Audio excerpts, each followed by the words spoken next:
बिस्मिल्लाहिर्रहमानिर्रहीम। अस्सलाम वालेकुम। उम्मीद है कि आप तमाम स्टूडेंट्स खैरियत से होंगे। आज की इस वीडियो में मैं आप लोगों के साथ कुछ पेपर सैंपल शेयर करने लगा हूं, जिनको देख के आपको आइडिया हो जाएगा वो स्टूडेंट्स जो बोर्ड में बहुत ही अच्छे मार्क्स हासिल करते हैं या वो स्टूडेंट्स जिनकी बोर्ड में पोजीशन आती है वो अपने पेपर को किस तरह सॉल्व करते हैं। प्लस मैं आपको ये भी बताऊँगा कि पेपर को हल करते दौरान अगर आपकी किसी किस्म की कोई मिस्टेक हो जाती है तो उस मिस्टेक को किस तरह कट करना है। अगर आप इस चैनल पे नए हैं तो इस चैनल को सब्सक्राइब करें ताकि आने वाली वीडियो का नोटिफिकेशन आपको बर वक्त मिलता रहे। अगर आप इंग्लिश मीडियम के स्टूडेंट्स हैं, आर्ट्स के स्टूडेंट्स हैं, साइंस के स्टूडेंट्स हैं, जिसमें आपकी मैथमेटिक्स, फिज़िक्स, केमिस्ट्री, बायोलॉजी और इस तरह के दीगर सब्जेक्ट हैं जो इंग्लिश मीडियम में हैं, उनको किस तरह सॉल्व करना है आइए मैं आपको बताता हूँ। आपका सबसे पहला क्वेश्चन एमसीक्यूज़ की बेस पे होता है। क्वेश्चन नंबर 2 से आपकी सब्जेक्टिव का पोर्शन स्टार्ट होता है। तो जब भी आपने सब्जेक्टिव पोर्शन को स्टार्ट करना है, जैसे फॉर एग्जांपल आपने क्वेश्चन नंबर 2 को स्टार्ट करना है, तो आप यहाँ पे क्वेश्चन नंबर 2 की हेडिंग दें और यहाँ पे डबल कोट्स इसके इर्द गिर्द लगा दीजिए। अगर आप शॉर्ट क्वेश्चन को सॉल्व कर रही हैं तो यहाँ पे आप शॉर्ट क्वेश्चन लिखें। अब क्वेश्चन नंबर 2 के अंदर कुछ पार्ट होते हैं। अब उन पार्ट को जब भी आपने हल करना है तो उनका क्वेश्चन लिखने की ज़रूरत नहीं, आप जस्ट इतना लिखें आंसर टू क्वेश्चन 1 या आप जस्ट क्वेश्चन 1 और आगे आप इसके आंसर को स्टार्ट कर दें। जहाँ पे आपका ये आंसर कंप्लीट हो जाए वहाँ पे आपने डबल अंडरलाइन लगा देनी है। उसके बाद आपने क्वेश्चन नंबर 2 का पार्ट 2 स्टार्ट करना है, तो आप उसकी हेडिंग दें और उसके नीचे आप उसका आंसर लिखना शुरू कर दें। जहाँ पे आपका ये क्वेश्चन ख़त्म हो जाए वहाँ पे आपने उसके लास्ट पे डबल अंडरलाइनिंग करनी है। इस तरह आपने पेपर को अच्छे तरीके से सॉल्व करना है। इसी तरह अगर आप उर्दू का पेपर, इस्लामियात का पेपर या जो स्टूडेंट्स उर्दू मीडियम से हैं या आपके कुछ ऐसे सब्जेक्ट जो उर्दू में हैं उनको किस तरह सॉल्व करना है वो भी आप देख लीजिए। जैसे मिसाल के तौर पर आपने सवाल नंबर 2 स्टार्ट करना है जो कि शॉर्ट क्वेश्चन पे मुश्तमिल होता है, तो आपने जस्ट यहाँ पे सवाल नंबर लिखना है और यहाँ पे मुख्तसर जवाबात की हेडिंग देनी है और डबल अंडरलाइन करना है। उसके नीचे आपके पास कुछ पार्ट्स होते हैं, उन पार्ट्स को जब भी आपने सॉल्व करना है तो आपने इस तरह लिखना है सवाल नंबर 1 का जवाब। जैसे आपको क्वेश्चन इस तरह पूछा जा सकता है तहारत की एग्ज़ाम लिखें, आप यहाँ पे जस्ट हेडिंग दें और उसका आंसर लिखना शुरू कर दें। जहाँ पे आपका आंसर ख़त्म हो जाए आप वहाँ पे डबल अंडरलाइन कर दें। इस तरह अगर आप पेपर को हल करेंगे तो आप यकीनन बोर्ड में बहुत ही अच्छे मार्क्स ले सकते हैं। अगर आपकी राइटिंग अच्छी भी नहीं तब भी आप बोर्ड के पेपर में बहुत ही एक्सीलेंट मार्क्स हासिल कर सकते हैं। उसके बाद ये भी पेपर देखें, अगर आप इस तरह भी सॉल्व करते हैं तो ये भी एक बड़ा एक्सीलेंट वे है।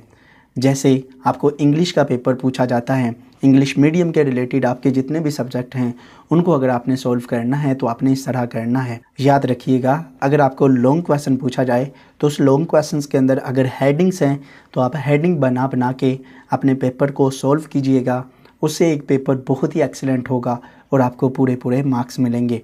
आइए मैं आपके साथ कुछ और सैम्पल पेपर शेयर करता हूँ। आप यहाँ पर बायो का पेपर देख सकते हैं, ये लॉन्ग क्वेश्चन है।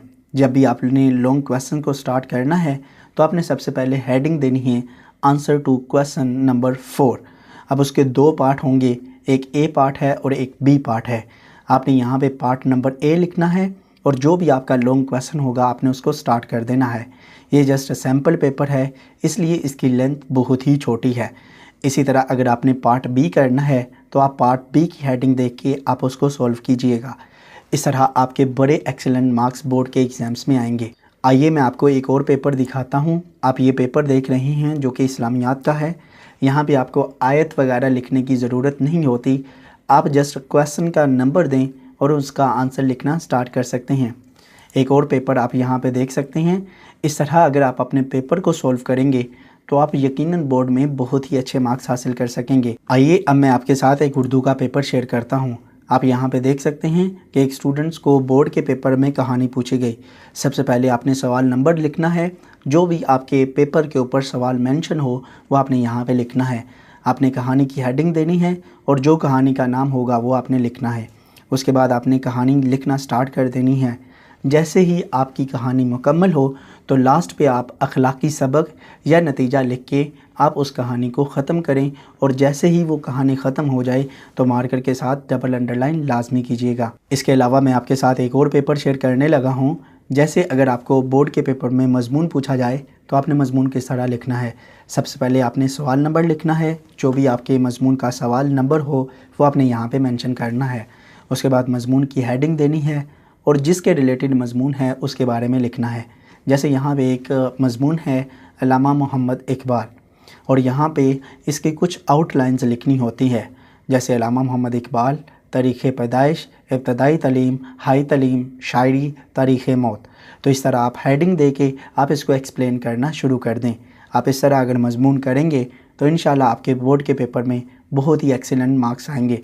ये जस्ट एक सैम्पल पेपर है जिसमें आप स्टूडेंट्स को जस्ट समझाना था कि आप लोगों ने मजमून को किस तरह हल करना है। ये एक और सैम्पल पेपर है। अगर आप स्टूडेंट से अल्फाज जुमले पूछे जाएं तो आपने यहाँ पे सवाल नंबर जो भी है आपका वो मेंशन करना है। एक साइड पे आपने अल्फाज लिखने हैं और डबल अंडरलाइन लिख के आपने जुमले लिखने हैं।